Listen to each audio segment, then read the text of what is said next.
Bonjour! Aujourd'hui, je vais vous parler d'un processus de conservation qui s'appelle la lactofermentation. C'est un processus de conservation que j'aime beaucoup et que je réalise très souvent. C'est un processus qui a des milliers et des milliers et des milliers d'années et qui malheureusement, de nos jours, a été complètement oublié. Ce qui est dommage car il apporte beaucoup de bienfaits à notre organisme. Alors je vous explique. Le... C'est un processus de conservation de végétaux, déjà, dans un premier temps. On va conserver les végétaux dans une saumure, donc ça va être un mélange d'eau et de sel. Idéalement, et à vraiment idéalement, de l'eau de source et non de l'eau du robinet, parce que le chlore de l'eau du robinet va venir en fait détruire les bactéries existantes dans les végétaux, donc le processus ne sera pas optimal si vous utilisez de l'eau chlorée, de l'eau du robinet, donc de l'eau de source. Donc on va mélanger à cette eau de source du gros sel ou du sel rose de l'Himalaya, mais pas du sel fin qui a été transformé. Donc moi j'utilise du gros sel de Guérande, voilà, que j'achète en Biotop. Pour l'eau, j'utilise une eau de source classique, hein, la cristalline. Voilà. Donc ce processus, c'est un processus de fermentation. Donc je vais venir en fait mélanger mes légumes crus dans cette saumure, donc réalisée à base d'eau de source et de gros sel. Je vais venir ensuite chasser l'air dans le bocal. Je vais fermer le bocal. Je vais laisser la fermentation se faire 3-4 jours à température ambiante dans ma cuisine. Et au bout de 3-4 jours, je vais ensuite mettre mes bocaux dans un endroit à l'abri de la lumière et où la température sera un petit peu plus basse que la température ambiante de la maison. Donc quels sont les bienfaits de la lactofermentation? Donc vous voyez, hein, déjà dans un premier temps, c'est très facile à réaliser. Vous avez besoin de l'eau de source, du gros sel, des légumes crus et frais, et idéalement des légumes bio que vous n'allez pas laver car vous allez garder les bactéries qui vont venir créer cette fermentation. Cette fermentation va créer des antibiotiques et ça va venir créer donc des bonnes bactéries, des bactéries qui sont saines pour notre organisme. Et là, ce processus va venir créer des probiotiques. Les probiotiques, vous en avez sûrement déjà entendu parler. Ce sont des gélules que vous pouvez acheter en pharmacie lorsque vous avez votre flore intestinale qui est un peu dérangée. Vous pouvez consommer ces gélules. Elles vont venir rétablir votre flore grâce à ces bonnes bactéries qui sont des bactéries saines pour notre organisme.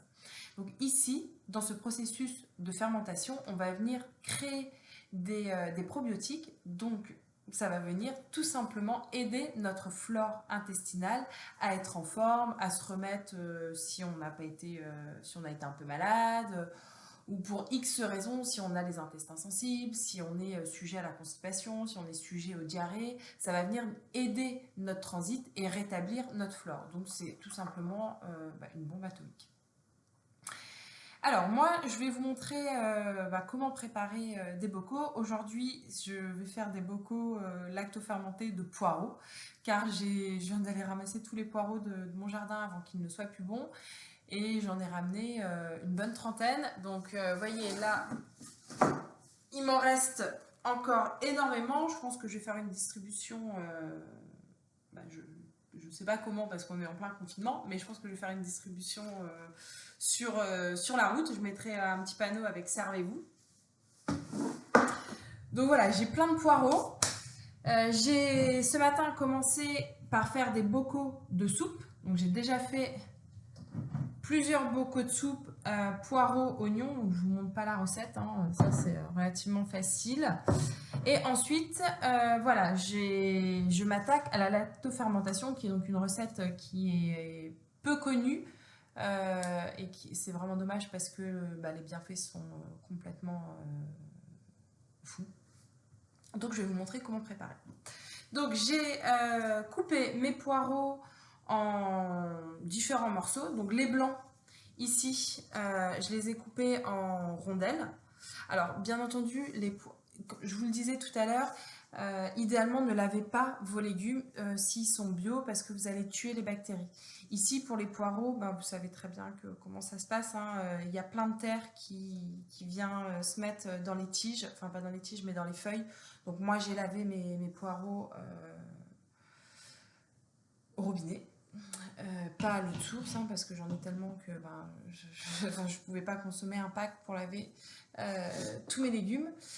Et j'ai coupé aussi mes poireaux en julienne. Voilà, donc je vais faire différents bocaux avec des aromates différents.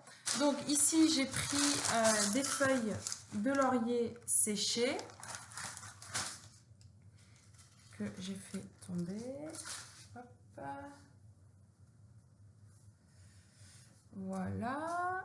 J'ai aussi coupé du gingembre en petites tranches et différentes gousses d'ail. J'ai coupé une tête et donc voilà, j'ai plusieurs gousses que j'ai ensuite divisées en 4. J'ai pris aussi des graines de poivre. Voilà. Alors, comment ça se passe ? Tout d'abord, je prends des bocaux qui ont une fermeture hermétique. Alors moi, j'utilise beaucoup les bocaux Le Parfait parce que ils sont adaptés. Et on peut en acheter de différentes tailles. Et cette taille-là, je la trouve plutôt pratique. Ça permet de faire des grands bocaux. Donc, dans un premier temps, j'ai stérilisé mes bocaux au vitaliseur. Donc le vitaliseur, pour ceux qui ne connaissent pas, c'est un grand faitout. J'ai rempli la cuve, j'ai laissé l'eau bouillir à grosses bulles. Une fois que ça bouillait bien à grosses bulles, j'ai mis les bocaux sur le tamis.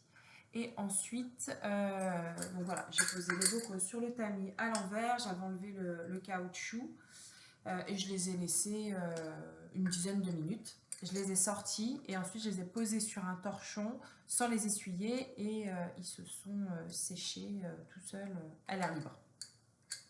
Donc plusieurs bocaux, Le Parfait avec une fermeture hermétique. Donc hop, je vais prendre mon bocal. Je sais pas si... Alors, hop, je vais vous montrer comme ça. Voilà, ça c'est parfait. Donc ici mon bocal, je viens prendre ma julienne de poireaux. Bien entendu, vous vous êtes lavé les mains au préalable. Vous avez les mains propres. Donc, je viens mettre tous mes petits poireaux ici. Alors là, je vais faire poireaux gingembre. J'avais bien envie de rajouter de la citronnelle, mais malheureusement, je n'en ai pas. Donc, je prends mes petits morceaux de gingembre que je vais venir disposer un petit peu n'importe comment dans mon bocal. On peut essayer de les mettre sur le côté, comme ça fait joli après au niveau du visuel. Donc je vais prendre le soin de chasser tout l'air possible et imaginable que j'ai à l'intérieur. Donc je n'hésite pas à mettre tout ce qui est possible à l'intérieur. Donc là, si je passe ma main, je vois qu'il me reste encore pas mal de place. Donc je continue. Hop. Voilà. Tac, tac, tac. Ensuite, je vois que j'ai encore de la place. Et j'hésite pas, hein, j'enfonce. Je rajoute un petit peu de gingembre. Hop. Voilà, l'idée c'est vraiment de venir chasser tout l'air possible. On va voir si je peux en mettre encore un petit peu. Je regarde ici. Voilà, je peux en mettre un petit peu. Donc, maintenant que j'ai bien rempli mon bocal, je vais prendre un verre pour venir tasser, hop, le plus possible ma julienne hop, de poireaux de manière à continuer à chasser encore l'air.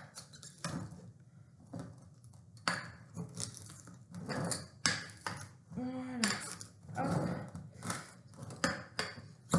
Donc là, vous voyez, en appuyant avec le verre, j'ai quand même chassé facile 2,5 cm d'air. Et ça me laisse de la place pour en remettre d'autres. Donc cette fois-ci, je vais les mettre dans l'autre sens. Je vais les tourner en rond. Voilà. Hop. Et voilà. Je rajoute un petit peu de gingembre sur le dessus. En plus, j'adore ça. Donc, et quand c'est lacto-fermenté, le gingembre, c'est délicieux. Je ne vous raconte pas. Voilà, donc j'ai chassé tout l'air que je pouvais chasser. Hop, je rajoute un petit bout, tac, tac, tac, tac. Voilà. Maintenant, je vais venir prendre mon eau.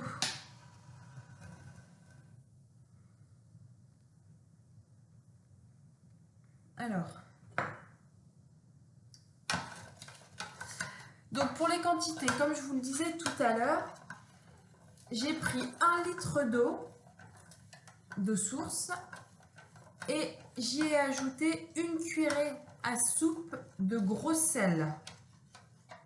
Je remue bien, donc le sel a eu le temps de se dissoudre dans l'eau et je vais venir verser cette saumure ici dans mon bocal.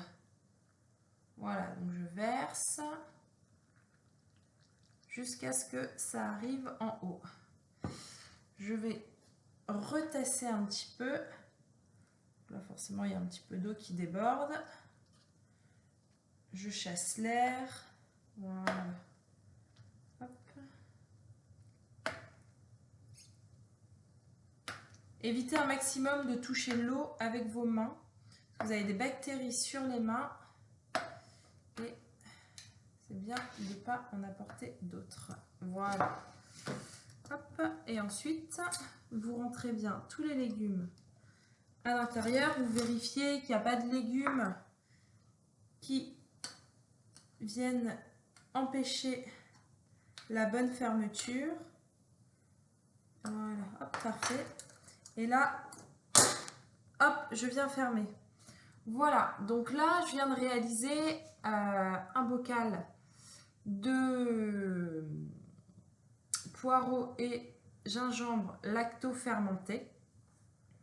Donc, je vais venir le poser, je vais le mettre ici. Voilà, je vais le poser ici. Je vais le laisser ici pendant, tout à l'heure je vous disais 3-4 jours, mais ça peut être un petit peu plus, hein, vous pouvez aller jusqu'à 1 semaine à température ambiante. Ensuite, vous le mettez, le bocal, dans un endroit à l'abri de la lumière avec une température un petit peu plus basse que la température ambiante de chez vous. Vous laissez fermenter 3 à 6 mois minimum. Et au bout de 3 à 6 mois, vous pouvez ouvrir votre bocal et le déguster. Alors, n'ayez pas de soucis, n'ayez pas peur de rater votre lactofermentation. Donc, il y a tout un processus de fermentation qui va se mettre en place. C'est de l'alimentation vivante. Donc, ça continue à vivre. Donc, pendant les 3-4 premiers jours, vous allez voir vos bocaux qui vont commencer à déborder. Pourquoi? Parce que ça travaille et forcément ça vit et il y a voilà, les bactéries qui viennent faire leur petit travail et l'eau est amenée voilà, à vouloir sortir, à vouloir aller chercher l'air et donc ça va dégouliner un petit peu de vos pots. Donc vous essuyez avec un torchon, vous nettoyez le plan de travail tous les jours de manière à laisser un endroit propre, mais pas de panique, ça vit à l'intérieur, il y a des choses qui se passent la première semaine. Au bout d'une semaine, ça se calme et lorsque vous rangez vos bocaux dans un placard ou dans une autre pièce, il n'y aura plus de débordement. Ça c'est, ne soyez pas voilà, anxieux par rapport à ça. Et lorsque vous allez ouvrir votre bocal, normalement, il y a aucune odeur qui s'en dégage, ne serait-ce l'odeur du légume fermenté, mais ça ne doit pas être une odeur désagréable ou une odeur nauséabonde. À partir du moment où, lorsque vous ouvrez votre bocal et que l'odeur est insupportable et qu'elle vous donne la nausée, ça veut dire que là, ça n'a pas fonctionné et vous jetez. Vous jetez, de toute façon, vous ne serez même pas capable de manger votre bocal si déjà l'odeur qui en dégage vous donne la nausée. Donc là, vous jetez, c'est raté. Mais si l'eau est laiteuse, si vous avez l'impression que, je sais pas, il y a une couleur bizarre, mais qu'il n'y a pas d'odeur, votre lactofermentation est réussie. Le fait qu'il y ait un dépôt en bas du bocal un peu blanc ne veut pas dire que votre lactofermentation n'a pas réussi. Au contraire, ça a travaillé, c'est un dépôt qui s'est déposé voilà, dans le bas du bocal et vous pouvez consommer vos légumes sans aucun problème. Le seul problème qu'il peut y avoir, c'est lorsqu'il y a une odeur nauséabonde qui se dégage de votre bocal, là vous jetez.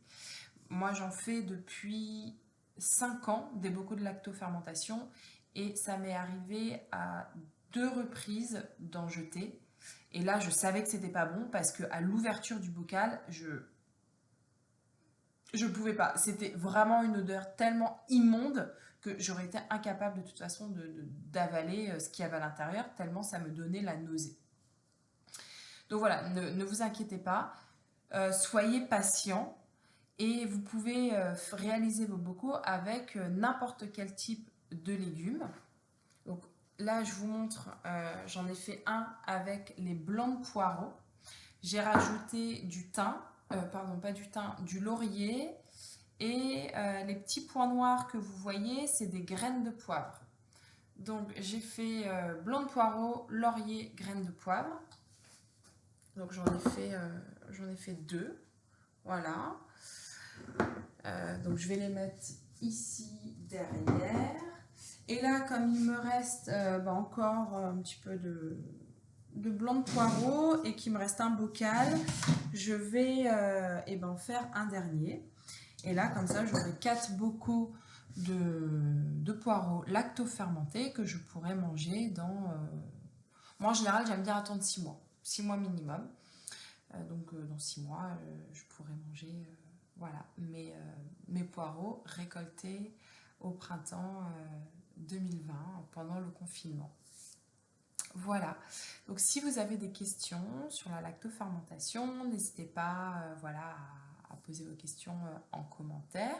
Si vous voulez la recette, vous pouvez la trouver sur mon site internet. Vous avez toutes les quantités et je donne aussi des petites idées pour faire des mélanges avec différents légumes et différents aromates.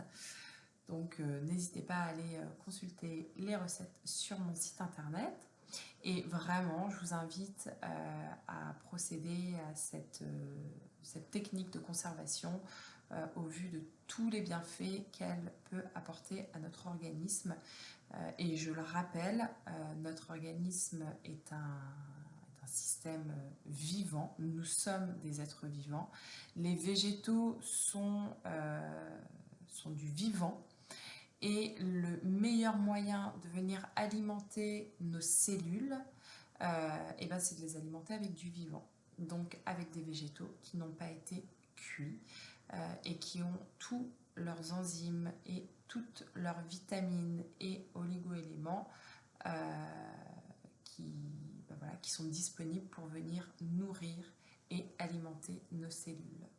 Donc là, on parle d'alimentation vivante et en opposé, tout ce qui est cuit et de l'alimentation morte, mais on peut faire plein de choses aussi avec des légumes cuits. En revanche, essayez de ne pas trop les cuire, donc pas trop longtemps, ni à des températures trop élevées. Donc moi, j'ai fait des bocaux de soupe de poireaux ce matin. Et j'ai cuit mes poireaux pendant 7 minutes au vitaliseur à une température inférieure à 100 degrés. Je sais 95 degrés, je crois.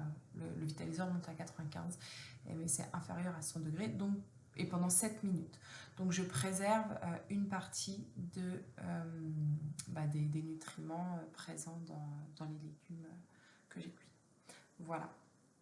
Eh bien écoutez, régalez-vous, profitez de l'abondance de la nature. Si vous avez un potager et que vous n'avez pas envie de manger un légume à toutes les sauces matin, midi, soir, optez pour la lactofermentation. Merci. À bientôt.